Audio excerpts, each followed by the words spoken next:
तो दादाजी, अब हमें आगे क्या करना चाहिए? साहिल ने पूछा। ऐसा दिखावा करो जैसे कुछ हुआ ही नहीं। सब पहले की तरह चलने दो। हमने उसे मल्होत्रा बिल्डिंग मटेरियल्स के 49% शेयर मुफ्त में दे दिए हैं। हम इतनी आसानी से हार नहीं मान सकते, सतीश ने भारी आवाज में कहा। जब उसका खुद का कोई खानदान खड़ा करने का इरादा नहीं है, तो हम खुद ये काम करेंगे। कपूर परिवार की बर्बादी की खबर फैलने से पहले तुम्हें कपूर परिवार की ज्यादा से ज्यादा संपत्ति अपने नाम करने की कोशिश करनी चाहिए। जी दादाजी, साहिल ने जवाब दिया। जब मल्होत्रा परिवार के दादा पोते विराट के खिलाफ साजिश रच रहे थे, तब तक वो घर वापस आ चुका था। तुम ठीक तो हो? दोनों बच्चे पहले ही सो चुके थे और ईशा बेड के सिरहाने से टिक कर बैठी थी। विराट को वापस आते देख वो तुरंत उठ खड़ी हुई। उसने विराट को सिर से पैर तक देखा और ये तसल्ली होने के बाद ही चैन की सांस ली कि वो बिल्कुल ठीक है। ईशा की फिक्र देखकर विराट का दिल पिघल गया और उसने अचानक हाथ बढ़ाकर ईशा को अपने गले से लगा लिया। ईशा थोड़ी चौंक गई और खुद को छुड़ाने ही वाली थी कि उसे विराट की प्यार भरी आवाज सुनाई दी। मुझे माफ कर दो, मेरी वजह से तुम्हें परेशान होना पड़ा। ये तुम क्या कह रहे हो? तुम मेरे पति हो, तुम्हारी फिक्र करना मेरा हक है। ईशा ने कोई विरोध नहीं किया और विराट को खुद को गले लगाए रखने दिया। हालांकि उनके बीच की अनबन सुलझ गई थी, लेकिन वक्त के साथ आई वो दूरियां अभी पूरी तरह से नहीं मिटी थीं। काफी देर बाद विराट ने आखिरकार ईशा को छोड़ा और धीरे से उसके माथे को चूमते हुए बोला, जल्दी सो जाओ, गुड नाइट। इतना कहकर वो मुड़ा और बगल वाले स्टोर रूम में जाने की तैयारी करने लगा। विराट! विराट जैसे ही दरवाजे तक पहुंचा, ईशा ने अचानक उसे आवाज दी। तुम यहां सो सकते हो, ईशा ने धीमी आवाज में कहा। उसका चेहरा अभी भी थोड़ा लाल था। ठीक है। विराट को ईशा की बात का असली मतलब समझ नहीं आया। वो जल्दी से स्टोर रूम से अपना बिस्तर ले आया और ईशा के देखते ही देखते उसने बेड के नीचे फर्श पर अपना बिस्तर लगा लिया। शायद वो बहुत थका हुआ था, क्योंकि जल्द ही कमरे में विराट के खर्राटों की धीमी आवाज गूंजने लगी। उसे इस तरह सोते देख ईशा को शर्म भी आई और गुस्सा भी। बुद्धू कहीं का पागल! जब से उसके और विराट के बीच की गलतफहमी दूर हुई थी, उनके रिश्ते में कोई खास आगे बात नहीं बढ़ रही थी। ईशा ने तो यह सोचा था कि आज रात से पूरा परिवार एक साथ सोएगा, और जब सही मौका मिलता तो कुछ आगे बढ़ना भी नामुमकिन नहीं था। लेकिन विराट ने तो सच में फर्श पर अपना बिस्तर लगा लिया। अगर तुम इतने ही काबिल हो तो अब कभी मेरे बेड पर मत आना, ईशा ने गुस्से में कहा। अगली सुबह जब ईशा अभी सो ही रही थी, विराट अपनी सुबह की एक्सरसाइज के लिए बाहर जा चुका था। वो जैसे ही शांतिकुंज सोसाइटी से बाहर निकला, उसने देखा कि एक एक्सकेवेटर सोसाइटी के अंदर जा रहा है। क्या ये डिमोलिशन का काम है? विराट मन ही मन हंसा। लगता है अब हमें यहां से जल्द ही शिफ्ट होना पड़ेगा। वो जानता था कि शांतिकुंज सोसाइटी डिमोलिशन प्रोजेक्ट में शामिल है और पिछले कुछ दिनों से डिमोलिशन ऑफिस और कंपनी के लोग निवासियों से बात कर रहे थे। एक बार समझौता हो जाने पर कंस्ट्रक्शन शुरू हो जाएगा। उसने इस पर ज्यादा ध्यान नहीं दिया और मुड़कर वहां से चला गया।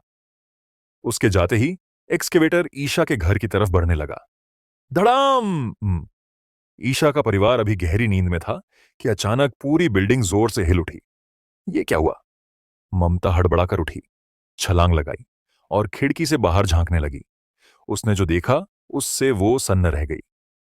एक एक्सकेवेटर पास आ रहा था, जिसके साथ कई वर्कर्स भी थे, और आसपास की कई बिल्डिंग्स के लोग तमाशा देखने आ गए थे। क्या लैंड एक्विजिशन वालों का अभी तक कोई एग्रीमेंट नहीं हुआ था? उन्होंने इतनी जल्दी तोड़फोड़ कैसे शुरू कर दी? इस बिल्डिंग में अभी भी कुछ लोग होंगे जो शिफ्ट नहीं हुए होंगे, है ना? वो अभी से इसे क्यों तोड़ रहे हैं? मैंने सुना है कि कल रात बिल्डर खुद बिल्डिंग नंबर 1 के लोगों के घर गया था और डील की थी। पता नहीं उन्होंने क्या फायदा गिनाया, लेकिन बिल्डिंग 1 के लोग कल रात ही शिफ्ट हो गए। मैं कल रात देर से घर आया था, तो मैंने बहुत से लोगों को बिल्डिंग 1 से सामान ले जाते देखा। तो मतलब उनका बिल्डर के साथ एग्रीमेंट हो चुका है। आसपास खड़े तमाशबीन लोगों को काफी जानकारी थी। इसे तोड़ो! सफेद हेलमेट पहने एक अधेड़ उम्र के आदमी ने आर्डर दिया। एक्सकेवेटर का पंजा पहले ही हवा में ऊपर उठ चुका था और सीधे बिल्डिंग नंबर 1 की तरफ बराच रहा था। धड़ाम! एक जोरदार आवाज हुई और पूरी बिल्डिंग फिर से झटके से हिली। ममता अभी दौड़कर नीचे ही आई थी कि उसने यह नजारा देखा। उसके चेहरे पर खौफ छा गया। किसी पागल औरत की तरह वो चिल्लाई और सफेद हेलमेट पहने उस ठेकेदार की तरफ दौड़ी। तुम कमीनों की टोली, मेरे घर को तोड़ने की तुम्हारी हिम्मत कैसे हुई? मैं अब और जिंदा नहीं रहना चाहती, मैं तुम सबको जान से मार दूंगी। ममता गुस्से से पागल हो रही थी। जैसे कोई मुर्गी अपने बच्चों को बचाती है, वो उस अधेड़ उम्र के आदमी पर झपट्टी। अंदर अभी भी लोग हैं। तमाशबीन भी ममता को बाहर भागते देख हैरान रह गए। इससे पहले कि ममता उस ठेकेदार पर हमला कर पाती, हथौड़ा लिए 2 वर्कर्स ने ठेकेदार के आगे आकर रास्ता रोक लिया और ममता को घूर कर देखने लगे। ए औरत, तू ये क्या कर रही है? अगर तूने कोई बखेड़ा खड़ा किया तो मैं तुझे भी इसी के साथ तोड़ दूंगा। ममता को डर के मारे कई कदम पीछे हटते देख ठेकेदार ने बुरी तरह से मुस्कुराकर कहा। ईशा भी अपने बच्चे को लेकर नीचे की तरफ भागी। सामने का नजारा देखकर वो सुन्न रह गई। अगर बिल्डिंग गिर जाती तो क्या होता, ये सोचकर ही उसकी रूह कांप गई। तुम लोग ये क्या कर रहे हो? ईशा ने गुस्से में पूछा। ठेकेदार ने जब से ईशा को देखा था, उसकी नजरें उससे हट ही नहीं रही थीं। उस हवस भरी नजरों वाले आदमी ने ईशा को घूरते हुए अपने बगल वाले एक्सकेवेटर की तरफ इशारा किया और हंसते हुए बोला, मैडम, हम इस मशीन को भी साथ लाए हैं। हम यहां घर तोड़ने आए हैं। हम अभी भी इसके अंदर रहते हैं। तुम्हें इसे तोड़ने की परमिशन किसने दी? ईशा ने गुस्से में पलटकर जवाब दिया, मैडम, हम एक लीगल डिमोलिशन कंपनी हैं। डिमोलिशन से पहले हमें प्रॉपर्टी के कागजात चेक करने होते हैं। इस बिल्डिंग के सभी निवासियों ने डिमोलिशन की मंजूरी के पेपर्स साइन कर दिए हैं। हम पूरे सही प्रोसेस को फॉलो कर रहे हैं। कृपया आप रास्ते से हट जाइए। ठेकेदार झूठ नहीं बोल रहा था। उसके पास सच में डिमोलिशन की लीगल परमिशन थी, लेकिन जिस कंपनी की वो बात कर रहा था वो लीगल थी या नहीं, ये एक अलग बात थी। ठेकेदार की बात सुनकर ईशा को शायद समझ आ गया था कि क्या चल रहा है और उसका चेहरा तुरंत गुस्से और सदमे से फीका पड़ गया। उसने तुरंत विराट का नंबर डायल किया। जल्दी वापस आओ, हमारा घर तोड़ा जा रहा है। क्या? विराट, जो अभी शांति कुंज से निकला ही था, यह सुनकर हैरान रह गया और उसने जल्दी से कहा, मैं अभी आ रहा हूं। मैडम, हम पूरा कानूनी प्रोसेस फॉलो कर रहे हैं। अगर आप ऊपर वाले को भी बुला लेंगी तो भी कोई फायदा नहीं होगा। बिल्डिंग नंबर 1 को तो आज टूटना ही है। ठेकेदार ने हंसते हुए कहा। ईशा, तुम और बच्चे ठीक तो हो ना? विराट आखिरकार लौट आया था और घबराए हुए चेहरे के साथ ईशा और बच्चे को देख रहा था। उन्हें बिल्कुल सुरक्षित देखकर उसने चैन की सांस ली। तभी एक बड़ा ट्रक वहां आया, नोक्स गाया और एक्सकेवेटर के ठीक पीछे आकर रुक गया। माफ कीजिएगा, विराट कौन है? ट्रक से बाहर निकलते हुए एक आदमी ने पूछा। विराट ने कहा, मैं हूं। नमस्ते, ये मिस्टर माथुर नाम के एक सज्जन की तरफ से हैं। उन्होंने हमारी दुकान से ये आपके लिए बतौर तोहफा भिजवाया है। कृपया इसे चेक कर लें। उस आदमी की आंखों में एक अजीब सी चमक थी जब वो बिल लेकर आगे बढ़ा। विराट की आंखों में एक ठंडी सी क्रूरता आ गई। वो पहले ही देख चुका था कि ट्रक पर क्या है, ताबूत। विराट को मिलाकर माथुर परिवार में 4 बड़े लोग थे और उस ट्रक में करीने से रखे हुए 4 बड़े लाल ताबूत लदे थे। इसका इशारा बिल्कुल साफ था। ईशा और बाकी लोगों ने भी उन ताबूतों को देखा और जब उन्होंने सुना कि ये माथुर परिवार के किसी इंसान ने भिजवाए हैं तो उन्हें अपने कानों पर यकीन नहीं हुआ। डिमोलिशन वाले ठेकेदार ने अब भी तो कहा था कि उन्होंने इस बिल्डिंग के सभी लोगों के साथ एग्रीमेंट साइन कर लिए हैं। सब कुछ इसी तरफ इशारा कर रहा था कि ये दोनों ही हरकतें माथुर परिवार ने रची थीं, क्योंकि जिस घर में ईशा का परिवार रहता था वो असल में भवानी माथुर के नाम पर ही रजिस्टर्ड था। तभी बाहर एक काली ऑनडी A6 आकर रुकी और एक जाना पहचाना चेहरा धीरे धीरे अंदर आया। उसके पीछे एक हट्टा कट्टा आदमी भी था। वो दोनों एक के बाद एक अंदर आ गए। राहुल! उस आदमी को देखते ही ईशा ने दांत पीसते हुए उसका नाम लिया। राहुल की कलाई पर प्लास्टर चढ़ा था और उसकी आंखें एकदम लाल थीं। शायद पिछली रात वो सोया नहीं था। राहुल, इस सब का क्या मतलब है? ईशा ने पूछा। मुझे डर है कि तुम्हें पता नहीं है तुम्हारे पति ने कल रात क्या बेवकूफी की थी, है ना? शायद अपने बॉडीगार्ड्स के साथ होने की वजह से राहुल ने विराट को नीची नजरों से देखा और फिर ईशा की तरफ मुड़कर बोला, लेकिन मुझे तुम्हारे पति का कल रात की उस हरकत के लिए शुक्रिया अदा करना चाहिए जिसकी वजह से दादाजी ने तुम सबको यहां से लात मारकर निकालने का फैसला लिया है। तुम्हारा मतलब है ये सब दादाजी का आइडिया था? ईशा ने दांत पीसते हुए पूछा। वरना तुम्हें क्या लगता है डिमोलिशन टीम इतनी जल्दी इस बिल्डिंग को तोड़ने क्यों आ जाती? राहुल ने बुरी तरह से मुस्कुराते हुए कहा, मैं तुम्हें यह भी बता दूं कि कल रात दादाजी ने ही बिल्डर के साथ डील की थी और माथुर परिवार ने हर घर को 1 लाख रुपए एक्स्ट्रा दिए हैं, जिसकी वजह से बिल्डिंग एक के सारे लोग रातों रात अपना घर खाली करके चले गए। और ये ताबूत, क्या ये भी दादाजी का ही आइडिया था? ईशा की आंखों में आंसू आ चुके थे। बिल्कुल। राहुल ने एक कमीनी मुस्कान दी। फिर अचानक उसकी नजर विराट की गोद में ईरा और आरव पर पड़ी। उसका चेहरा क्रूरता से भर गया और वो बोला, लगता है 2 ताबूत कम पड़ गए। यहां अभी भी 2 छोटे बच्चे बाकी हैं। फिर उसने ताबूत वाले उस आदमी की तरफ देखकर कहा, 2 छोटे ताबूत और ले आना। विराट के अंदर से एक बर्फीला खौफ बाहर आने लगा।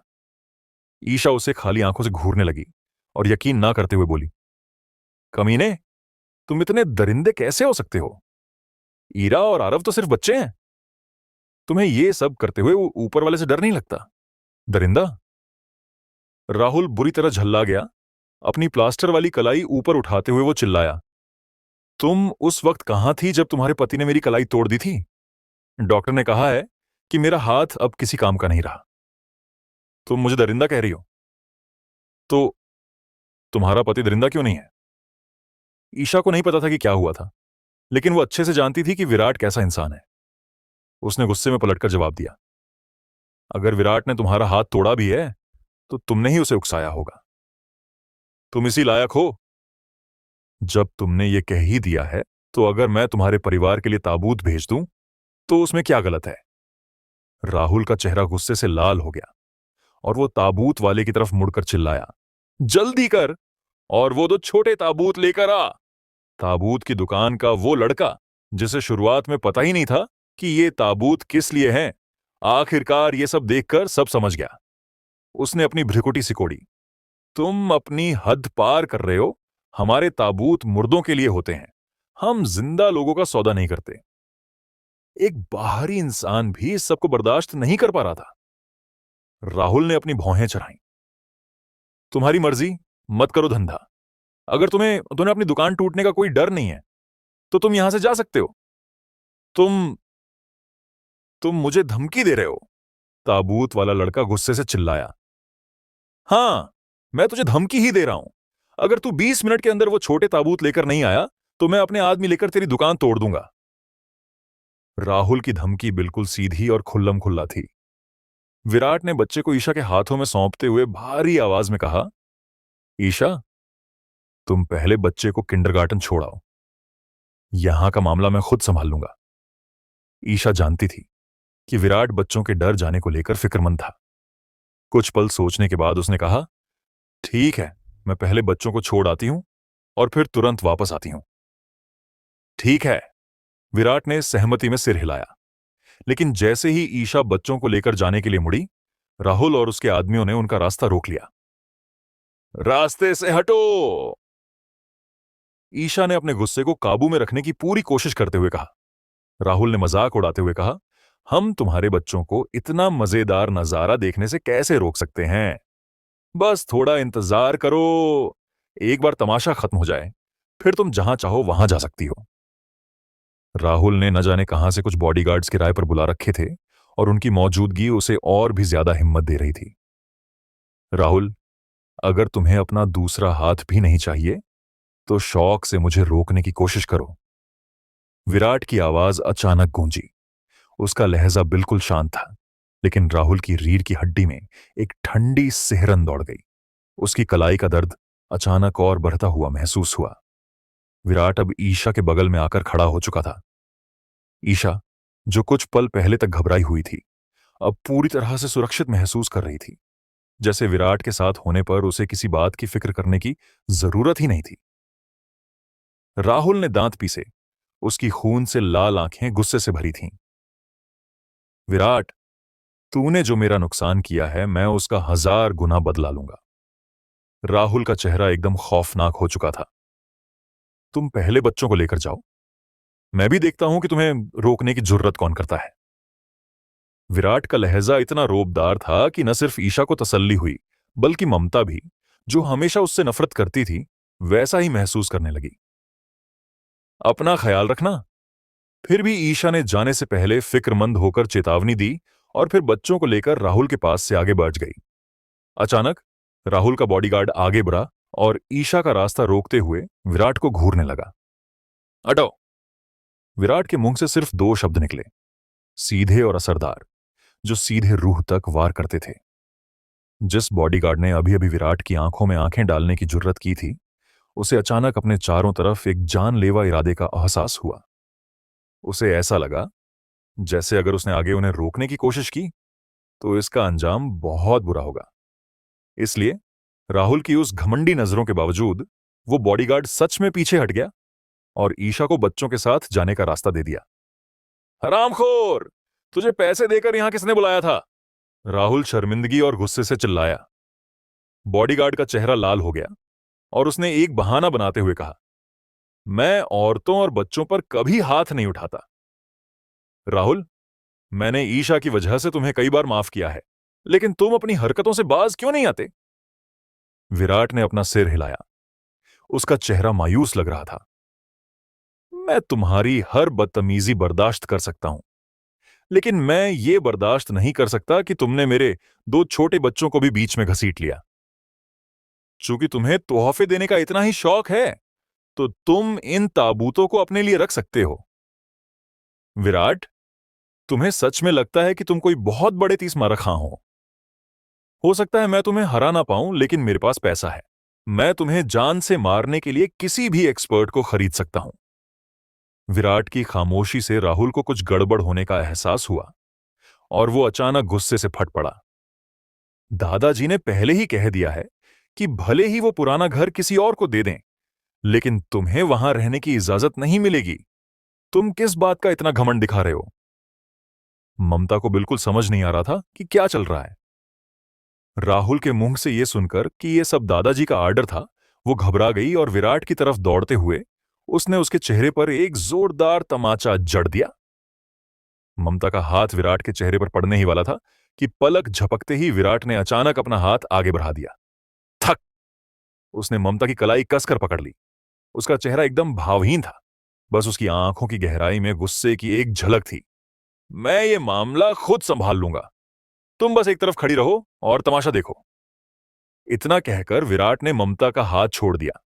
ममता, जो किसी ड्रामेबाज से कम नहीं थी, उसने तुरंत ऐसा दिखावा किया जैसे विराट ने उसे जोर से धक्का दिया हो।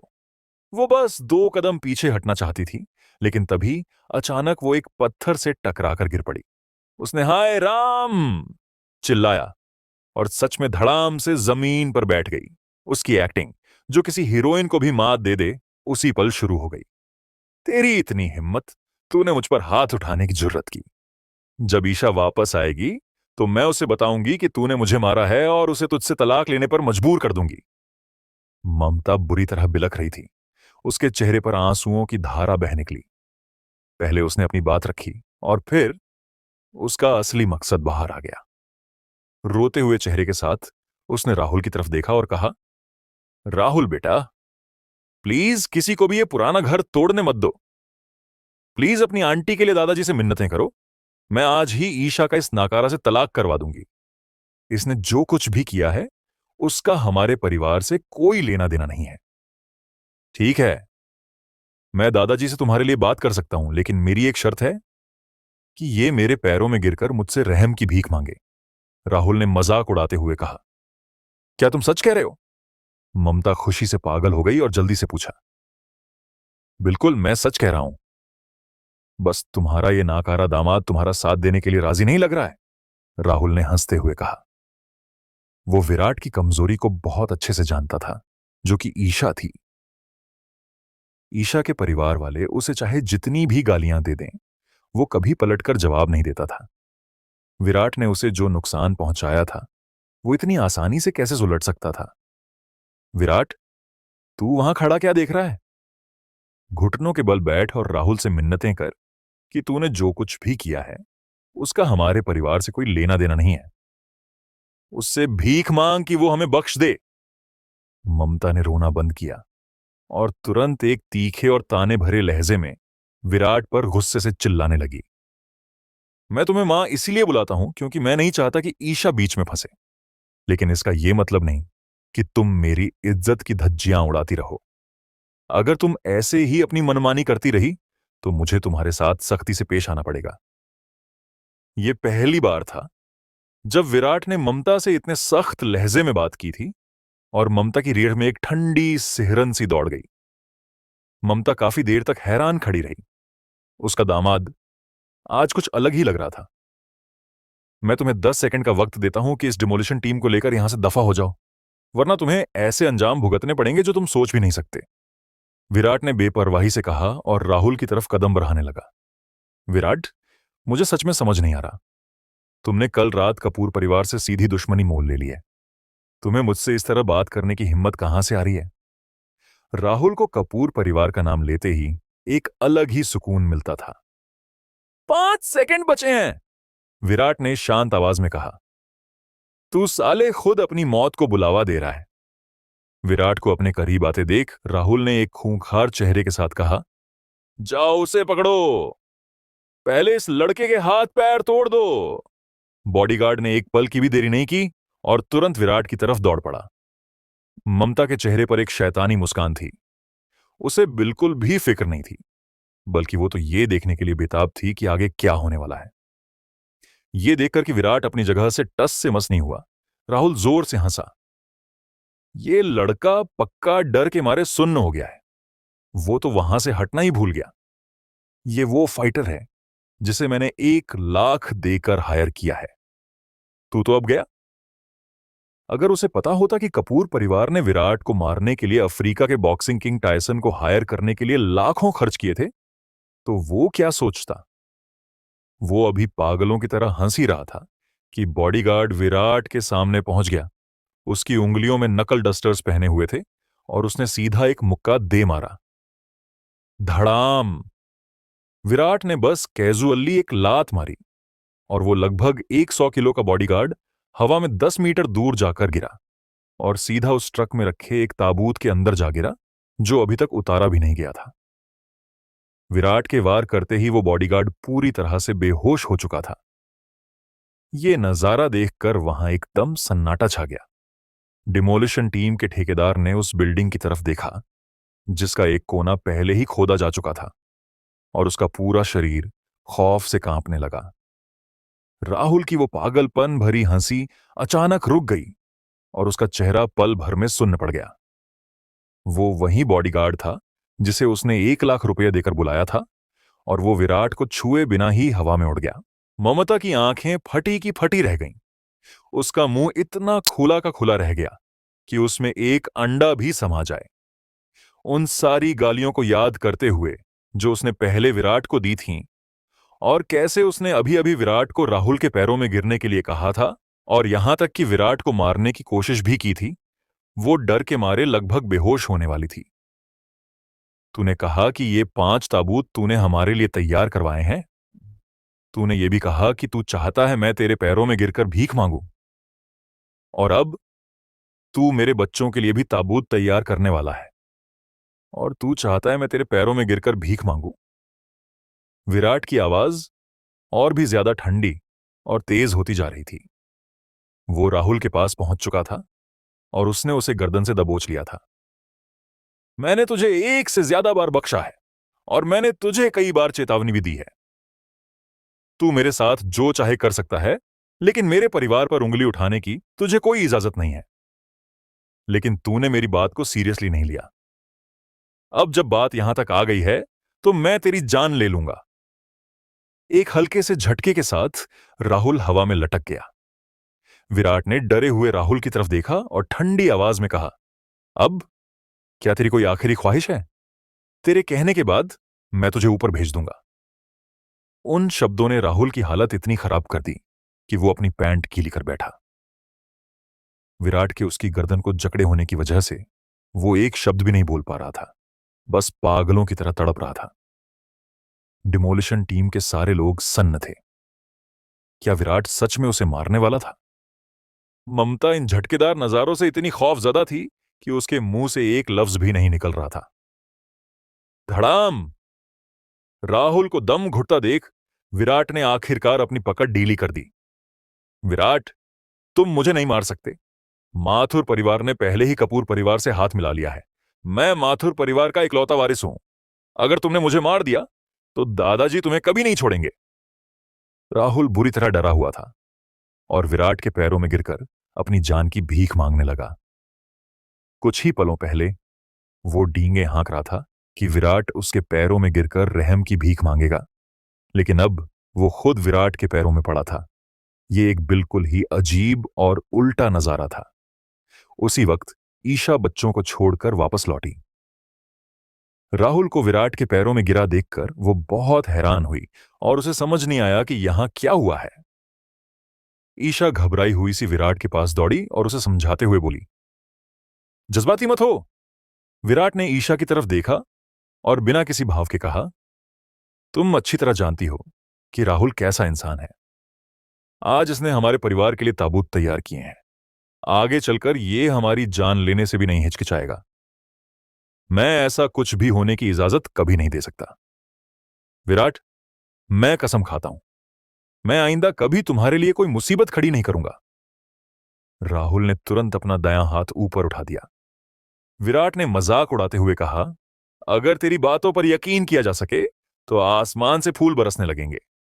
आज तो तुझे मरना ही होगा। विराट के इस अटल इरादे को देखकर ईशा को पहली बार उसकी असली ताकत का एहसास हुआ। यह विराट उस रोजमर्रा के दब्बू इंसान से बिल्कुल अलग था। विराट, तुम ईशा कुछ बोलने ही वाली थी कि विराट ने उसे रोक दिया। ईशा, मैं तुम्हारी हर बात मान लूंगा, बस इस एक चीज को छोड़कर। जब तक यह जिंदा है मुझे सुकून नहीं मिलेगा। बस तुम्हारे और बच्चों के खातिर मुझे इस एक बार अपने तरीके से काम करने दो। उसी पल राहुल, जो अब तक विराट के पैरों में पड़ा था, उसने अचानक अपनी कमीज के अंदर हाथ डाला और एक चमकता हुआ खंजर निकालकर ईशा की तरफ झपटा। वो जानता था कि वो विराट को नहीं मार सकता, इसीलिए उसने ईशा को चुना। राहुल का इरादा ईशा को मारने का नहीं था, बल्कि उसे किडनैप करके वहां से भाग निकलने का था। वहां से बच निकलने के बाद ही वो विराट से निपटने के लिए किसी और ताकतवर इंसान को ढूंढ सकता था। विराट को अंदाजा नहीं था कि राहुल खंजर का इस्तेमाल करने की जुर्रत करेगा और उसने ईशा को खींचकर अपनी बाहों में भर लिया। छपाक! राहुल का खंजर सीधा विराट के सीने में जा घुसा और खून किसी लाल गुलाब की तरह फूट पड़ा, जिसने पल भर में ही विराट के कपड़ों को खून से लाल कर दिया। उस पल जैसे वक्त थम सा गया था। हर कोई सन्न रह गया, यहां तक कि राहुल भी हैरान था। वो विराट को मारना तो चाहता था, लेकिन जानता था कि वो उसका मुकाबला नहीं कर सकता। उसे उम्मीद नहीं थी कि वो गलती से विराट को इस तरह से खंजर मार देगा। विराट! कुछ पल के सन्नाटे के बाद ईशा के मुंह से एक चीख निकल गई। राहुल होश में आया और पागलों की तरह हंसते हुए बोला, विराट, आखिरकार तेरा भी कोई बाप निकल ही आया। हा हा! अचानक विराट की आंखों में एक ठंडी चमक दौड़ गई। जो वोगे वही काटोगे। इतना कहकर उसने एक लात मारी, जिससे राहुल हवा में उड़ता हुआ गया और एक और ताबूत से जोर से जा टकराया। विराट की ताकत के आगे राहुल के उसे छूते ही वो पल भर में बेहोश हो गया। विराट ने बड़ी ही आसानी से अपने सीने से वो खंजर निकाला और जमीन पर फेंक दिया। इस तरह की चोट उसके लिए बच्चों के खेल जैसी थी। जब वो पूरी दुनिया में घूम रहा था, तब उसने न जाने कितनी ही बार मौत का सामना किया था और कई बार तो जंग में उसकी जान जाते जाते बची थी। विराट, मैं तुम्हें अभी इसी वक्त अस्पताल ले चलती हूं, ईशा ने कहा। विराट के खून से सने कपड़ों को देखकर उसकी आंखों से आंसू बहने लगे थे। जहां एक तरफ विराट माथुर परिवार से गुस्से में था, वहीं दूसरी तरफ उसके दिल में एक सुकून सा महसूस हो रहा था। ईशा की घबराहट किसी भी पेनकिलर से कहीं ज्यादा असरदार थी। ईशा, इतनी परेशान मत हो। ये बस एक छोटी सी चोट है, कोई बड़ी बात नहीं है, विराट ने उसे दिलासा देते हुए कहा। चुप करो, ईशा चीखी। उसकी आंखों से लगातार आंसू बह रहे थे। कुछ मत बोलो, अपनी ताकत अस्पताल पहुंचने तक बचाकर रखो। विराट जानता था कि ईशा परेशान थी और वो बेबस भी था और उसे अच्छा भी लग रहा था। उसी वक्त रुद्र वहां पहुंच गया। विराट के शांत चेहरे को देखकर वो समझ गया कि ये चोट कुछ भी नहीं है। बाकी सब तुम संभालो, मैं बाद में तुमसे माथुर परिवार के घर पर मिलूंगा, विराट ने आदेश दिया। और ईशा ने बड़ी ही एहतियात से उसे गाड़ी में बिठाया।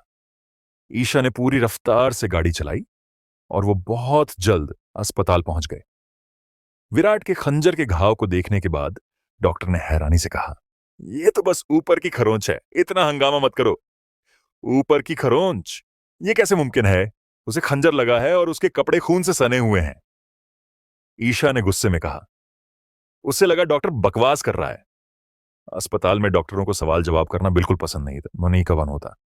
और जैसा कि तय था, ईशा के सवालों से डॉक्टर तुरंत चिढ़ गया। अगर तुम्हें मुझ पर यकीन नहीं है तो किसी और डॉक्टर को दिखा लो। जो मरीज इंतजार कर रहे हैं उनका वक्त बर्बाद मत करो। ईशा जैसे ही कुछ और पूछने वाली थी, विराट ने तुरंत उसे रोक दिया। मैं सच में ठीक हूं। राहुल के खंजर से बस मेरी स्किन थोड़ी छिल गई थी, इसीलिए इतना खून निकला। फिर उसने ईशा को वो घाव दिखाया जिसे नर्स ने पहले ही साफ कर दिया था। अब वहां सिर्फ एक हल्का सा कट था। यह देखकर ईशा हैरान रह गई। यह कैसे मुमकिन है? मैंने खुद देखा था, खंजर तुम्हारे सीने में घुसा था, ईशा ने हैरानी से पूछा। विराट मुस्कुराया। तुम्हें देखने में कुछ गलती हुई होगी। राहुल का खंजर बस मेरे कपड़ों में फंसा था। सच कहूं तो सिर्फ खंजर की नोक ने मुझे छुआ था। जब वे घर पहुंचे, डिमोलिशन टीम और ताबूत वाले वहां से जा चुके थे।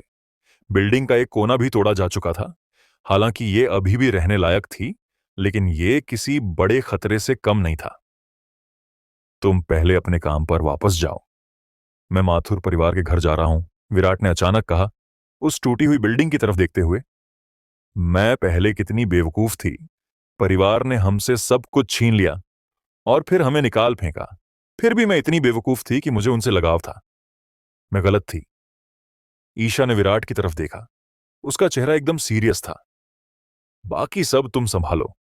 जब तक तुम किसी की जान नहीं लेते, मैं हर कदम पर तुम्हारा साथ दूंगी। विराट समझ गया कि ईशा को आखिरकार अक्ल आ गई है। चूंकि अब ऐसा हो चुका था, तो वो भी अब खुलकर फैसले ले सकता था। फिक्र मत करो, मैं ऐसा कोई काम नहीं करूंगा जो गैर कानूनी हो, विराट ने सीरियस होकर कहा। फिर उसने उस बिल्डिंग की तरफ देखा जिसका एक कोना तोड़ा जा चुका था, एक चाबी निकाली और ईशा को दे दी। इस घर में आगे रहना खतरे से खाली नहीं है। आज काम पर मत जाना, अपना कुछ सामान पैक करो और मेरे यहां आ जाओ। ईशा मना करने ही वाली थी कि विराट ने आगे कहा, हम पति पत्नी हैं, हमें आपस में इतनी औपचारिकता दिखाने की जरूरत नहीं है। बस बच्चों के लिए ही सही मेरे यहां आकर रहो। इस बार ईशा ने मना नहीं किया।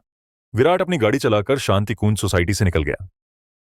क्या विराट का मतलब है कि हमें अब यहां से जाना होगा? उसने पहले ही एक घर खरीद लिया है, ममता ने शक के साथ पूछा। ईशा ने हामी भरते हुए सिर हिलाया। चलो, अब उसके लिए और मुश्किलें खड़ी ना करें। पहले अपना सामान बांध लेते हैं और फिर उसके घर चलते हैं। जब ममता ने ईशा को यह कहते सुना कि हमें जाना है, तो वो तुरंत भड़क उठी और गुस्से में बोली, हमने अपनी पूरी जिंदगी यहीं गुजारी है, हम कैसे जा सकते हैं? और वो भी विराट के घर। वो नाकारा किस तरह का घर खरीद सकता है? तुम्हें जाना है तो जाओ, मैं कहीं नहीं जा रही। ईशा ने बेबसी से अपना सिर हिलाया। अगर तुम नहीं जा रही हो तो मैं तुम्हारे साथ बहस नहीं करूंगी। वैसे भी ये जगह आज नहीं तो कल टूट ही जाएगी। विराट का विला बहुत बड़ा है और बच्चे वहां ज्यादा खुश रहेंगे। उसने विला खरीदा है? ममता अभी भी शक में थी। ईशा ने सिर हिलाया। हां, काफी बड़ा विला है, उसमें हर तरह की सहूलियत है। मैं अभी जाकर अपना सामान बांधती हूं। ममता खुशी से पागल हो गई। इससे पहले कि ईशा कुछ कर पाती, वो भागकर अपने घर सामान बांधने चली गई। आधे घंटे बाद ईशा धीरे धीरे अपनी गाड़ी चलाते हुए मायापुरी नंबर 1 की तरफ बढ़ रही थी। ईशा, मुझे ये मत कहना कि विराट का विला जलविहार इलाके में है, ममता ने अचानक हैरानी से पूछा। हाँ, ईशा ने कहा। ममता को अभी भी यकीन नहीं आ रहा था और उसने ताना मारते हुए कहा, जलविहार पूरी मायापुरी का सबसे महंगा और शानदार इलाका है। मायापुरी के चारों बड़े अमीर परिवारों के बंगले वहीं हैं। वो नाकारा इसे कैसे खरीद सकता है? ईशा ने अपनी भ्रिकुटी सिकोड़ी। क्या तुम प्लीज उसके बारे में ऐसे बोलना बंद करोगी? तुम्हें जरा भी अंदाजा नहीं है कि वो कौन है। मुझसे ऐसे बात करने की तेरी हिम्मत कैसे हुई? चाहे कुछ भी हो, मैं तेरी मां हूं। तू एक बाहरी इंसान के लिए मुझसे ऐसे बात कर रही है। क्या एक बेटी को ऐसा करना चाहिए? ममता तुरंत चिढ़ गई। मैंने सच में तुम्हारे जैसी मां कभी नहीं देखी, ईशा ने पलटकर कहा। जब से ममता ने मायापुरी ग्रैंड होटल में विक्रम कपूर की पत्नी की बेइज्जती की थी और ईशा को माफी मांगने के लिए घुटनों के बल बैठने पर मजबूर किया था, उसने ईशा का दिल तोड़ दिया था। मुझसे ऐसे बात करने की तेरी हिम्मत कैसे हुई? यकीन कर, मैं तुझे एक थप्पड़ मारूंगी, ममता ने गुस्से में कहा। बस बहुत हुआ। ईशा का गुस्सा 7वें आसमान पर पहुंच गया। उसने जोर से ब्रेक लगाए और ममता को घूर कर देखा। मैं एक बात साफ कर दूं, अगर तुम ऐसे ही विराट को ताने मारती रही तो बेहतर होगा कि तुम वापस उसी पुराने घर में चली जाओ। ईशा के चेहरे पर एक ठंडी सख्ती थी। ममता कुछ बोलने ही वाली थी, लेकिन ईशा की गुस्से से भरी आंखें देखकर वो अपनी बात निगल गई और गुस्से में मुंह फेरकर खिड़की के बाहर देखने लगी। जब ईशा ने जल विहार कॉम्प्लेक्स के अंदर गाड़ी घुमाई तो ममता की आंखें फटी की फटी रह गईं। गेट पर खड़े सिक्योरिटी गार्ड ने अनजानी गाड़ी का नंबर देखकर उसे रोकने की कोशिश की, लेकिन जैसे ही उसने देखा कि गाड़ी ईशा चला रही है, वो तुरंत सीधा खड़ा हो गया और उसे सलाम किया। जल विहार कॉम्प्लेक्स कोई बहुत बड़ा नहीं था। यहां सिर्फ मायापुरी के सबसे बड़े अमीर परिवार रहते थे। यहां के सिक्योरिटी गार्ड्स को यहां रहने वालों की सारी जानकारी मुंह जुबानी याद थी और जाहिर है वो जानते थे कि ईशा मायापुरी नंबर 1 की मालकिन है। ममता की आंखों में एक अजीब सी चमक थी। उसने गाड़ी का शीशा नीचे किया और लगातार इधर उधर देख रही थी। वो पहली बार इतने शानदार विला एरिया में आई थी। विराट का विला कौन सा है? सड़क खत्म होने वाली है, ममता से पूछे बिना नहीं रह गया। बस इसी सड़क पर सीधे चलते रहो, हम पहुंच जाएंगे, ईशा ने बेपरवाही से कहा। ईशा, तुम्हें जरूर कोई गलतफहमी हुई है। आगे मायापुरी नंबर 1 है। 1 महीने पहले मायापुरी में यह खबर आग की तरह फैली थी कि मायापुरी नंबर 1 को किसी रहस्यमयी रईस ने खरीद लिया। ममता ने कहा, मैंने सुना है कि मायापुरी नंबर 1 की तरफ जाने वाली सड़क पूरी 1 किलोमीटर लंबी है, जो सिर्फ वहां रहने वालों के लिए है। किसी बाहरी इंसान को अंदर जाने की इजाजत नहीं है। मैंने तो यह भी सुना है कि आधा महीने पहले एक अमीर बाप का बेटा वहां जाकर देखना चाहता था, लेकिन जल विहार के सिक्योरिटी गार्ड्स ने उसकी टांगें तोड़ दी। उसके परिवार वाले शुरू में तो आग बबूला हो गए, लेकिन जब उन्हें पता चला कि उनका बेटा मायापुरी नंबर 1 जाने की कोशिश कर रहा था, तो उनके मुंह से एक आवाज तक नहीं निकली। मायापुरी नंबर 1 ही विराट का विला है, ईशा ने बेबसी से कहा। ईशा, तुमने मजाक करना कब से सीख लिया? यहां तक कि मायापुरी के चारों बड़े परिवार भी वहां रहने के लायक नहीं है। वो भला वहां कैसे रह सकता है? ममता अभी भी यकीन नहीं कर पा रही थी। ईशा ने उसे समझाने की कोशिश भी नहीं की और खामोश रही। उधर विराट भी माथुर परिवार के घर की तरफ जा रहा था। उसी वक्त एक बड़ा सा नीला ट्रक भवानी माथुर के विला के सामने आकर रुका और उसने गेट को पूरी तरह से ब्लॉक कर दिया, जिससे किसी का भी बाहर जाना नामुमकिन हो गया। उस ट्रक पर 4 बड़े लाल ताबूत रखे हुए थे। तुम लोग कौन हो? तुम्हें पता भी है तुम कहां हो? हमारी दहलीज बंद करने की तुम्हारी हिम्मत कैसे हुई? क्या तुम्हें अपनी जान प्यारी नहीं है? राहुल की मां राधा विला के आंगन में खड़ी होकर अपनी कमर पर हाथ रखे ट्रक के सामने खड़े आदमी पर ऐसे चिल्ला रही थी जैसे कोई झगड़ालू औरत हो। जब से ईशा के परिवार को माथुर परिवार से बाहर निकाला गया था, तब से माथुर परिवार में कोई भी राहुल की हैसियत को चुनौती नहीं दे सकता था और भवानी माथुर ने सबके सामने राहुल को परिवार का अगला वारिस घोषित कर दिया था। भवानी माथुर के 2 बेटे थे, एक राहुल के पिता और दूसरे ईशा के पिता। राहुल के पिता की कई साल पहले ही मौत हो चुकी थी, लेकिन ईशा के पिता राजेंद्र भवानी माथुर के सगे बेटे नहीं थे, जिसकी वजह से राहुल माथुर परिवार का इकलौता वारिस बन गया था। जब ईशा माथुर परिवार का हिस्सा थी, तो उसकी काबिलियत की वजह से उसे परिवार के अलग अलग बिजनेस में भारी सपोर्ट मिलता था, जो राहुल के लिए एक बड़ा खतरा था। अब जब राहुल को परिवार का अगला वारिस तय कर दिया गया था, तो राधा राहुल की मां होने के नाते अपने बेटे के रुतबे के चलते अपने आप ही एक ऊंचे ओहदे पर पहुंच गई थी। राधा के साथ कई यूनिफॉर्म वाले सिक्योरिटी गार्ड्स थे, जो रुद्र को घूर घूर कर डराने की कोशिश कर रहे थे। ए लड़के, क्या तू बहरा है? तूने सुना नहीं मैंने क्या कहा? राधा चाहे कितनी भी बहस कर ले, रुद्र पर इसका कोई असर नहीं हो रहा था। वो किसी अजय योद्धा की तरह दरवाजे पर खड़ा था। जाओ उसे पकड़ो, इस लड़के की हड्डी पसली एक कर दो। राधा बार बार नजरअंदाज किए जाने पर गुस्से से भड़क उठी। 7-8 सिक्योरिटी गार्ड्स हुक्म मिलते ही रुद्र की तरफ दौड़े। तभी रुद्र की बंद आंखें अचानक खुल गईं और उनमें एक ठंडी चमक दौड़ गई। जैसे ही वो 7-8 गार्ड्स उस पर हमला करने वाले थे, वो अचानक हरकत में आया और लोगों को बस एक परछाई सी तेजी से गुजरती हुई दिखी।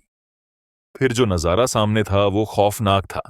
7-8 सिक्योरिटी गार्ड्स 10 सेकंड भी नहीं टिक पाए और हवा में उड़ते हुए जाकर गिरे, और अब सब जमीन पर पड़े दर्द से कराह रहे थे।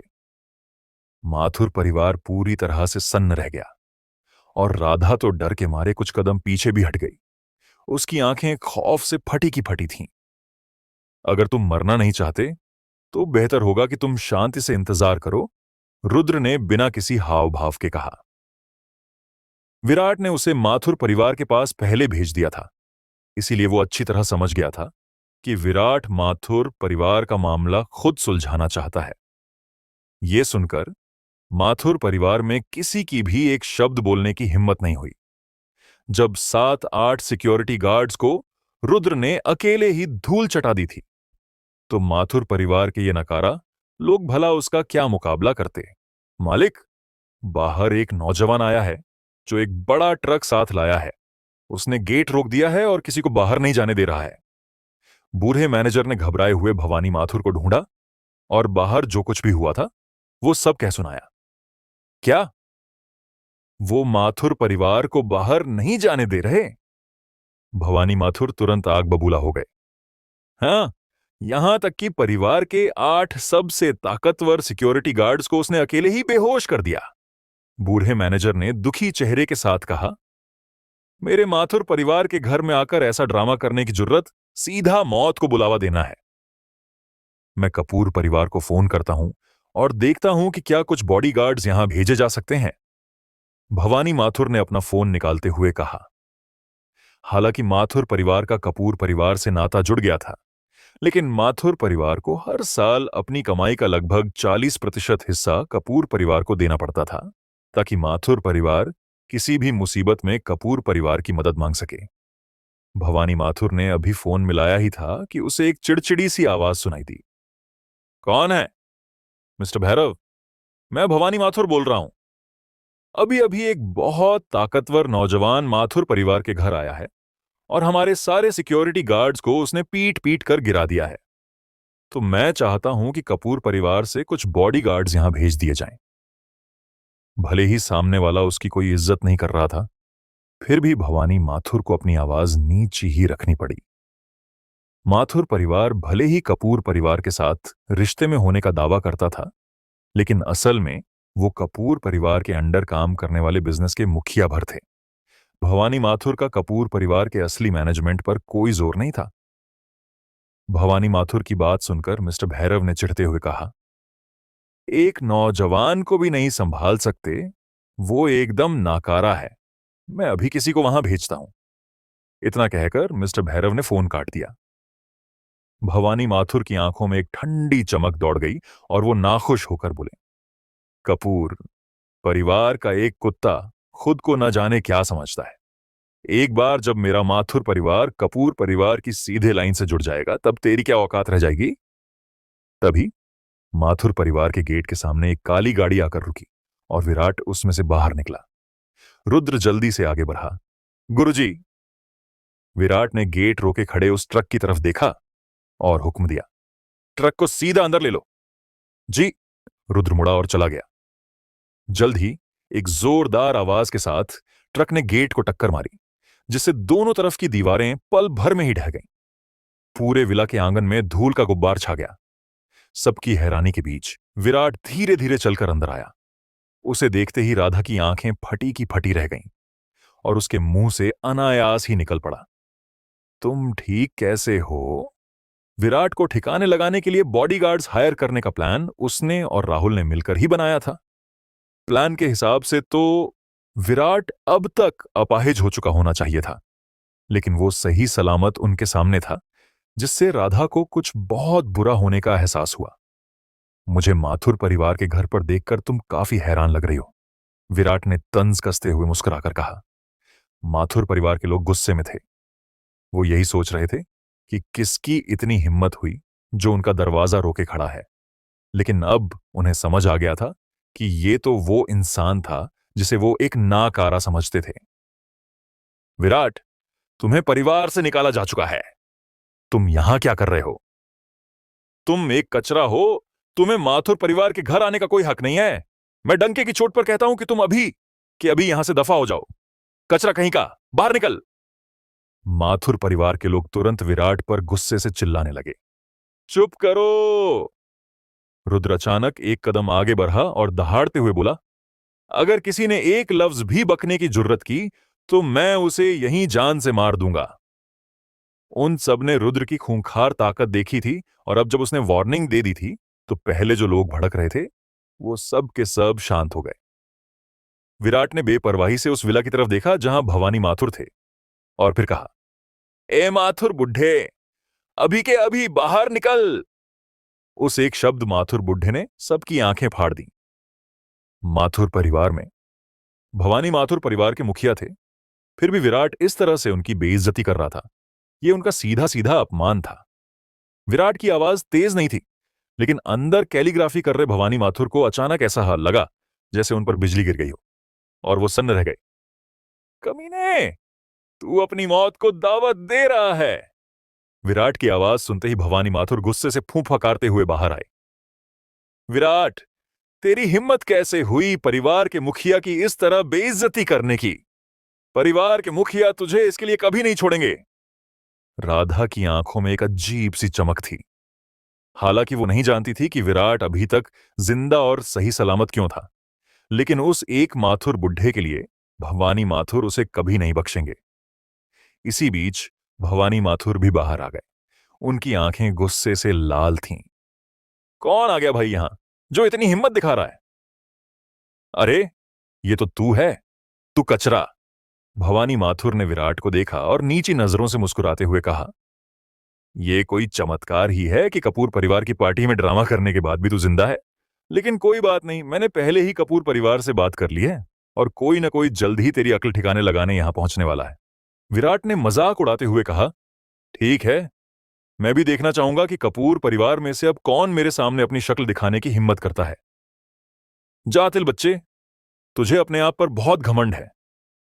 कपूर परिवार ने अभी तक तुझ पर हाथ इसलिए नहीं उठाया क्योंकि तू उनके लायक ही नहीं है।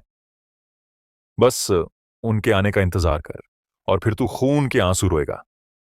हालांकि भवानी माथुर जानते थे कि विराट कितना ताकतवर है, लेकिन वो बिल्कुल भी परेशान नहीं थे।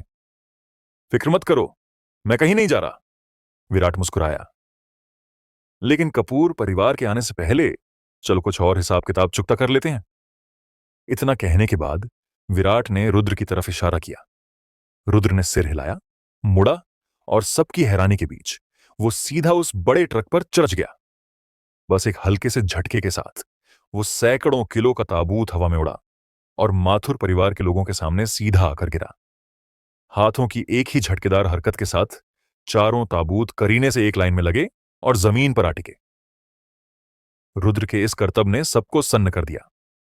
तभी राधा को अचानक एक ताबूत में एक जाना पहचाना चेहरा नजर आया और वो तुरंत चौंक गई। राहुल! राहुल को ताबूत में पड़ा देखकर माथुर परिवार के लोग हैरान रह गए। भवानी माथुर गुस्से में थे, चिल्लाते हुए बोले, तूने राहुल के साथ क्या किया? उनका सिर्फ एक ही सगा बेटा था, राहुल के पिता। और अपने बेटे की मौत के बाद राहुल ही उनके खून का इकलौता वारिस था। अब राहुल को ताबूत में पड़ा देखकर उनके गुस्से का अंदाजा लगाया जा सकता था। राधा तुरंत रो पड़ी। तू कमीने, मैं तुझे जान से मार दूंगी। वो विराट की तरफ झपटने ही वाली थी कि रुद्र ने उसका रास्ता रोक लिया और चिल्लाया, दूर हट। रुद्र ने कई सालों तक जंग के मैदानों में लड़ाई लड़ी थी और उसके अंदर से एक बेहद खौफनाक और ताकतवर लहर निकलती थी। उसकी एक डांट ने ही राधा के कदम वहीं रोक दिए। मुखिया जी, आपको राहुल के लिए इंसाफ करना ही होगा। राधा जानती थी कि वो विराट का कुछ नहीं बिगाड़ सकती, इसलिए वो सिर्फ भवानी माथुर के सामने रो गिड़गिड़ा सकती थी। भवानी माथुर भी गुस्से से उबल रहे थे। उन्हें नियो ने नहीं पता था कि राहुल जिंदा भी था या मर चुका था, और रुद्र जैसे फाइटर की मौजूदगी में वो कोई भी जल्दबाजी करने की हिम्मत नहीं जुटा पा रहे थे और बस कपूर परिवार की मदद आने का इंतजार कर सकते थे। बुढ़े, मैं आज यहां सिर्फ 2 सवाल पूछने आया हूं।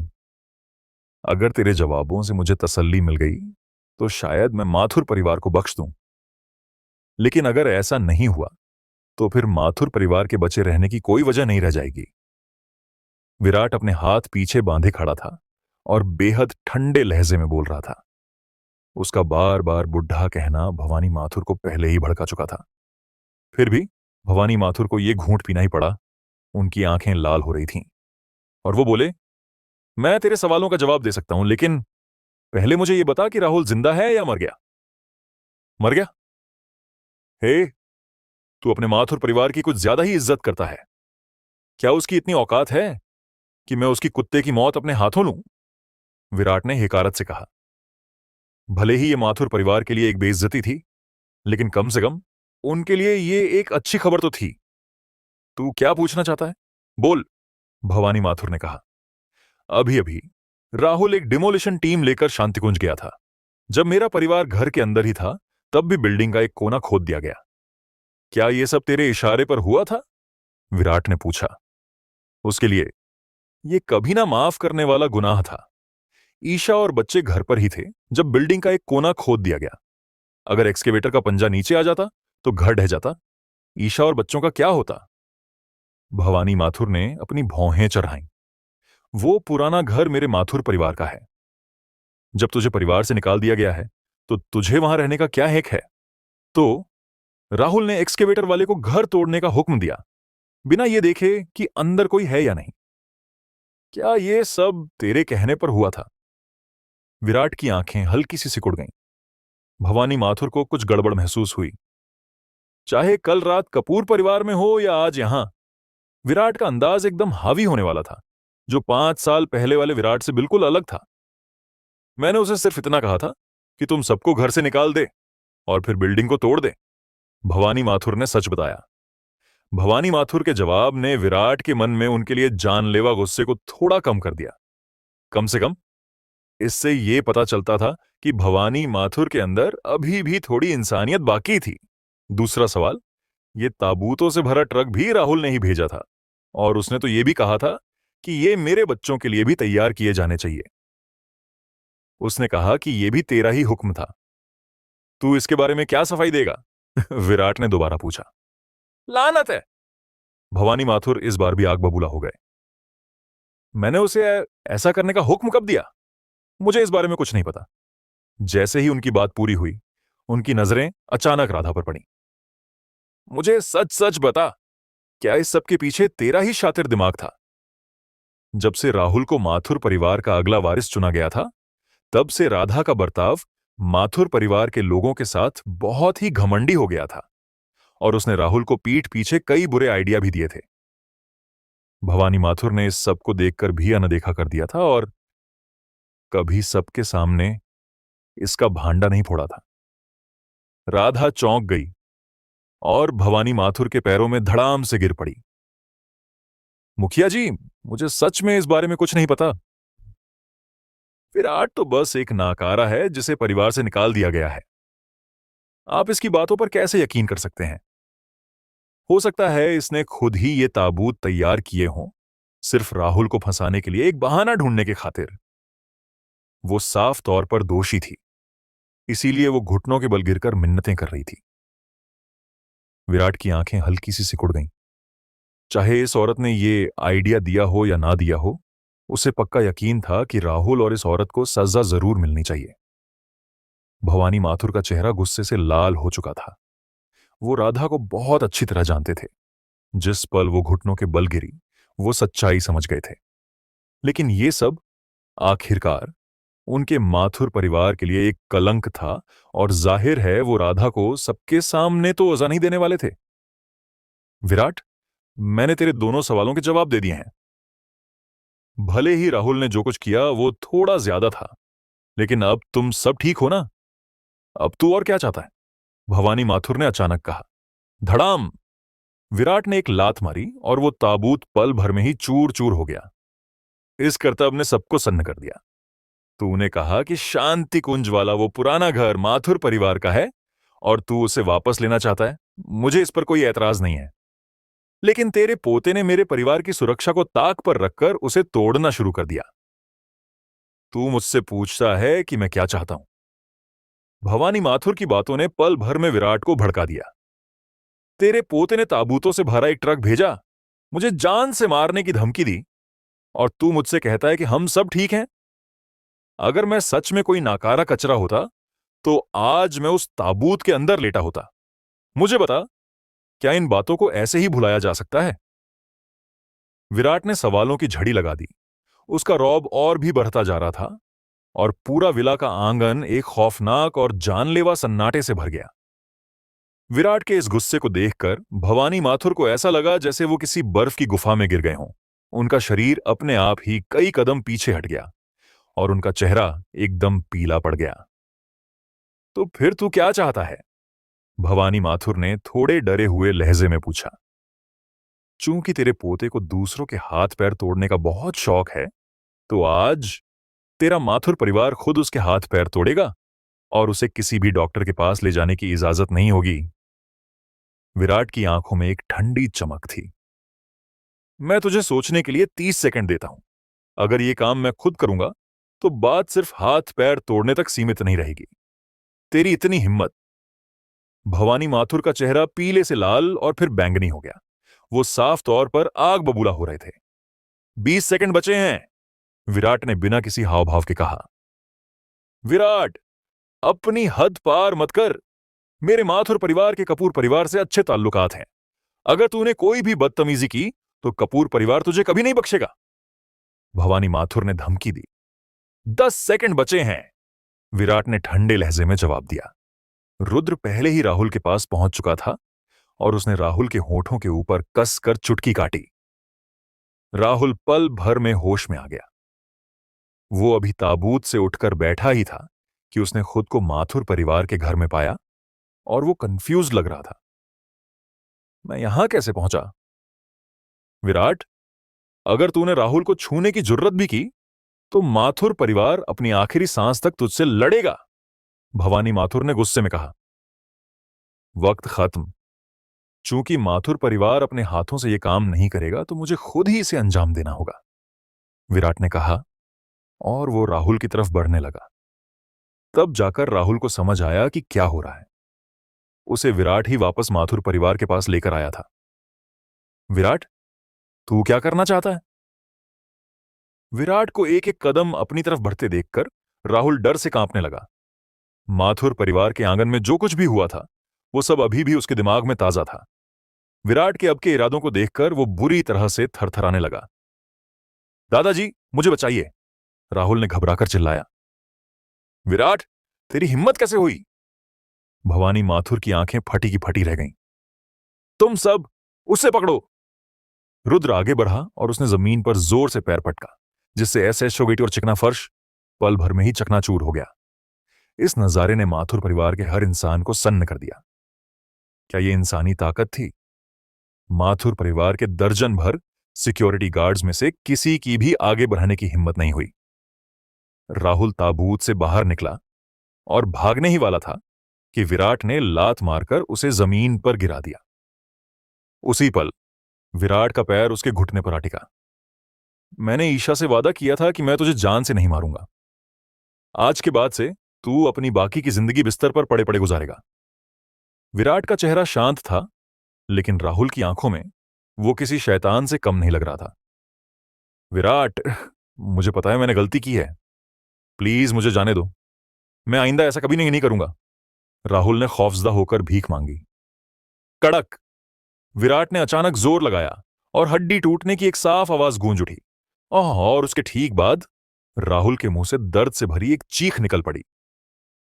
राहुल! भवानी माथुर दहाड़े और राधा भी चिल्लाई। वो पागलों की तरह आगे दौड़ी। दफा हो जा! रुद्र ने राधा को एक थप्पड़ जड़ा, जिससे वो हवा में उड़ती हुई गई और बेहोश होकर गिर पड़ी। वो विराट के सामने खड़ा था। उसका खौफ इतना ज्यादा था कि माथुर परिवार में किसी की भी आगे बढ़ाने की हिम्मत नहीं हुई। भवानी माथुर को पहली बार इतना गुस्सा आ रहा था। जिस लड़के को उन्होंने परिवार से निकाल फेंका था, उसी ने उनकी आंखों के सामने राहुल की टांगें तोड़ दी थीं। विराट, क्या तुझे डर नहीं है कि अगर कपूर परिवार यहां आ गया तो वो तुझे जिंदा नहीं छोड़ेंगे? भवानी माथुर ने दांत पीसते हुए कहा। विराट ने तंज कसते हुए दर्द से तड़पते राहुल की तरफ देखा और बोला, देखा, यह है तेरा दादा। अपनी झूठी शान के लिए अगर मैं तुझे अभी जान से भी मार दूं तो भी ये तेरे लिए मेरे आगे नहीं गिड़गिड़ाएगा। वे विराट, मैं तुझसे भीख मांगता हूं। मुझे मुझे जाने दे। घुटने टूटने के दर्द से राहुल की आवाज कांप रही थी। विराट उसकी आंखों में खौफ देख सकता था। अब उसमें सच में विराट से टकराने की हिम्मत नहीं थी, लेकिन विराट उसे ऐसे ही कैसे जाने दे सकता था? अगर तेरा दादा अपनी शान को भूलकर तेरे लिए मेरे आगे गिड़गिड़ाने को तैयार हो जाए तो शायद मैं तुझे जाने दूं। विराट के होठों पर एक शैतानी मुस्कान आ गई। वो देखना चाहता था कि भवानी माथुर का दिल आखिर कितना पत्थर हो सकता है। दादाजी, प्लीज उससे मिन्नतें कीजिए कि वो मुझे छोड़ दे, वरना मैं सच में अपनी पूरी जिंदगी बिस्तर पर पड़ा रहूंगा। दादाजी, प्लीज उससे मिन्नतें कीजिए। दर्द के मारे राहुल पसीने से भीग चुका था, जैसे वो अभी अभी नहाकर निकला हो। भवानी माथुर ने विराट को बेपरवाही से घूरते हुए कहा, विराट, अपनी हद पार मत कर। तू खुद को समझता क्या है? तुझे लगता है तू इस लायक है कि मैं तेरे आगे मिन्नतें करूं? लगता है इस बुढ़े कुत्ते के दिल में तेरी जान से ज्यादा इसकी झूठी शान की कीमत है। ऐसा नहीं है कि मैं तुझे जाने नहीं दूंगा, बस इस बात का इल्जाम इस बुढ़े कुत्ते पर डाल दे जिसने तुझे बचाने से मना कर दिया। विराट ने मजाक उड़ाते हुए कहा। जैसे ही उसने अपनी बात खत्म की, उसने दोबारा अपना पैर उठाया और राहुल के दूसरे घुटने पर दे मारा। दादाजी, प्लीज मिन्नतें। इससे पहले कि राहुल अपनी बात पूरी कर पाता, उसके घुटने में एक और भयानक दर्द उठा और वो पागलों की तरह चीखने लगा। उसके दोनों घुटने पूरी तरह से चकनाचूर हो चुके थे, यहां तक कि कोई भगवान भी अब उन्हें ठीक नहीं कर सकता था। आज के बाद से राहुल के पैर हमेशा के लिए बेकार हो चुके थे। इस बार राहुल ये जानलेवा दर्द बर्दाश्त नहीं कर पाया और दर्द से तड़पते हुए बेहोश हो गया। विराट! भवानी माथुर गुस्से में अपने दांत चबा रहे थे। बाकी के माथुर परिवार वालों को विराट के बारे में जैसे एक नई ही समझ आ गई थी। उनकी आंखों में खौफ भरा था। उनमें से बहुत से लोग मन ही मन शुक्र मना रहे थे कि राहुल उनके आगे ढाल बनकर खड़ा था, वरना आज जिनके घुटने टूटते वो शायद वहीं होते। अगर तूने अब भी मेरी बात मान ली होती तो मैं राहुल के हाथ पैर तोड़ने से ज्यादा और कुछ नहीं करता, लेकिन तूने मेरी नहीं सुनी और इस बात पर अड़ा रहा कि मैं खुद कुछ करूं। अब देख ले क्या हो गया। राहुल अब कभी अपने पैरों पर खड़ा नहीं हो पाएगा। विराट ने अपनी आंखें सिकोड़ते हुए कहा, मैं राहुल को आखिरी मौका दे रहा हूं। अगर तू अपनी झूठी शान को किनारे रखकर मुझसे राहुल को छोड़ने की भीख मांगता है तो शायद उसके दोनों हाथ अभी भी बच जाएं। तू वो कचरा है जिसे मैंने परिवार से निकाल फेंका था। तुझे यह हक किसने दिया कि तू मुझे अपने आगे गिड़गिड़ाने पर मजबूर करे? अगर तू उसे जान से भी मार दे तो भी मैं तेरे आगे नहीं गिड़गिड़ाऊंगा। तूने राहुल के साथ जो कुछ किया है, कपूर परिवार के आते ही मैं उसका एक एक हिसाब चुकाऊंगा। भवानी माथुर ने विराट के लिए अपनी नफरत को छुपाने की जरा भी कोशिश नहीं की। विराट ने अपना सिर हिलाया। तुम्हारे जैसे लोग ही असली डीठ होते हैं, जो तब तक आंसू नहीं बहाते जब तक मौत सामने न खड़ी हो। तुझे सच में लगता है कि कपूर परिवार के बाकी लोग मेरे मामलों में दखल देने की जुर्रत करेंगे? तेरा इस बात से क्या मतलब है? भवानी माथुर ने पूछा। मुझे सच में समझ नहीं आ रहा कि तेरे कंट्रोल में रहकर भी माथुर परिवार आज तक कैसे टिका हुआ है। विराट ने सिर हिलाया। कल रात मैंने कपूर साहब की बर्थडे पार्टी में राहुल पर हाथ उठाया था और यहां तक कि कपूर परिवार के वारिस को भी नहीं बख्शा। क्या तुझे नहीं लगता कि कपूर परिवार मुझे मेरी हरकतों के लिए बख्शेगा नहीं? कपूर परिवार ने अभी तक तुझ पर हाथ नहीं उठाया है। हो सकता है वो पहले से ही तुझे ठिकाने लगाने की तैयारी कर रहे हों। भवानी माथुर ने कड़े लहजे में कहा। अज्ञानता ही सबसे बड़ा सुख है और तू बिल्कुल वैसा ही है। कपूर परिवार की जो हैसियत है उसके हिसाब से किसी बाहरी इंसान का मुखिया की बर्थडे पार्टी में ऐसा तमाशा खड़ा करना, क्या तुझे लगता है कि कपूर परिवार इसे इतनी आसानी से जाने देगा? विराट ने बेबसी से कहा। उसने बेवकूफ लोग तो देखे थे, लेकिन भवानी माथुर जैसा बेवकूफ कभी नहीं देखा था। किस्मत से भवानी माथुर ने कल रात वो नजारा नहीं देखा था जहां कपूर परिवार के सभी सीधे वारिसों को उठाकर ले जाया गया था। अगर तू कपूर परिवार की पार्टी में मर जाता तो क्या इससे कपूर परिवार के लिए मुसीबत खड़ी नहीं होती? भवानी माथुर को अभी भी अपनी बेवकूफी का एहसास नहीं हो रहा था। तभी एक काली मेबैक कार माथुर परिवार के घर के सामने आकर रुकी और उसमें से सूट पहने एक अधेड़ उम्र का आदमी हड़बड़ाहट में दौड़ता हुआ आया। हा हा, कपूर परिवार से मिस्टर भैरव आ गए। अब कपूर परिवार के गुस्से का सामना करने के लिए तैयार हो जा। उस आदमी को देखते ही भवानी माथुर जोर से हंसे और फिर दौड़ते हुए आगे बढ़े। मिस्टर भैरव, आप किसी को भेज ही देते, आपको खुद आने की क्या जरूरत थी? रास्ते से हटो। मिस्टर भैरव ने भवानी माथुर को किनारे धकेला और सीधे विराट के पास पहुंचे। उन्होंने झुककर सलाम किया। उनका चेहरा खौफ से भरा था और बोले, मिस्टर विराट, जैसे ही मुझे पता चला कि माथुर परिवार आपके साथ कुछ गड़बड़ करना चाहता है, मैंने तुरंत कपूर परिवार और माथुर परिवार के बीच के सारे कॉन्ट्रैक्ट कैंसिल कर दिए हैं। उनके ये शब्द माथुर परिवार के हर इंसान के कानों में बिजली की तरह गूंजे। भवानी माथुर की आंखें हैरानी से फटी रह गईं और उन्होंने यकीन न करते हुए कहा, मिस्टर भैरव, क्या आपसे कोई गलती हो रही है? कल रात इसने कपूर परिवार के मुखिया की बर्थडे पार्टी में बहुत बड़ा तमाशा खड़ा किया था। मैंने आपको इसे ठिकाने लगाने के लिए बुलाया था। आप इसके आगे इतने झुक क्यों रहे हैं? भाड़ में जा, ए माथुर बुड्ढे, मेरे रास्ते से हट। तेरे जैसे बेवकूफ को मिस्टर विराट की हैसियत का अंदाजा कैसे होगा? मिस्टर भैरव भवानी माथुर की बातों से लगभग डर के मारे मर ही गए थे। विराट को मारने की जुर्रत करना, क्या यह मौत को दावत देना नहीं था? उन्होंने वो सब कुछ देखा था जो कल रात कपूर परिवार के घर हुआ था।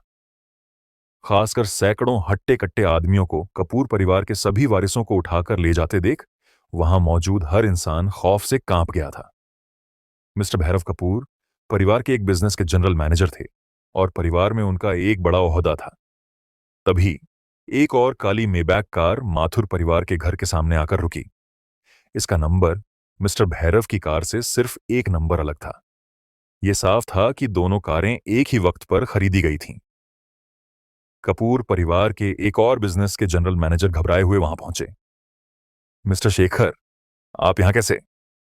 भवानी माथुर ने हैरानी से पूछा। रास्ते से हटो।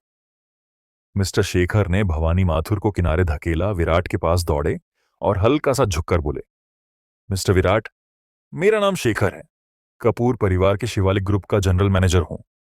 मुझे पता चला कि आप यहां हैं तो मैं आपसे मिलने चला आया।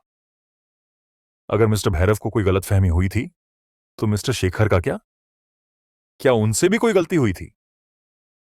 भवानी माथुर को अचानक वो बात याद आ गई जो विराट ने अभी अभी उनसे कही थी और उनका दिमाग एकदम सुन्न पड़ गया। यह नामुमकिन है, ऐसा कैसे हो सकता है? मिस्टर भैरव और मिस्टर शेखर से पक्का कोई गलती हुई है। भवानी माथुर यकीन ना करते हुए चिल्लाए, लेकिन तभी कई और काली मेबैक कारें माथुर परिवार के घर के सामने आकर रुकीं। भवानी माथुर ने देखा कि कपूर परिवार के सभी अलग अलग बिजनेस के मुखिया विराट को सलाम करने के लिए दौड़े आ रहे थे। यह ऐसा नजारा था जैसे विराट ही कपूर परिवार का मालिक हो और परिवार का हर इंसान उसके आगे नतमस्तक हो रहा था। कुछ ही मिनटों में कपूर परिवार के सारे बिजनेस के मुखिया वहां पहुंच चुके थे। इस नजारे ने माथुर परिवार के हर इंसान को सन्न कर दिया।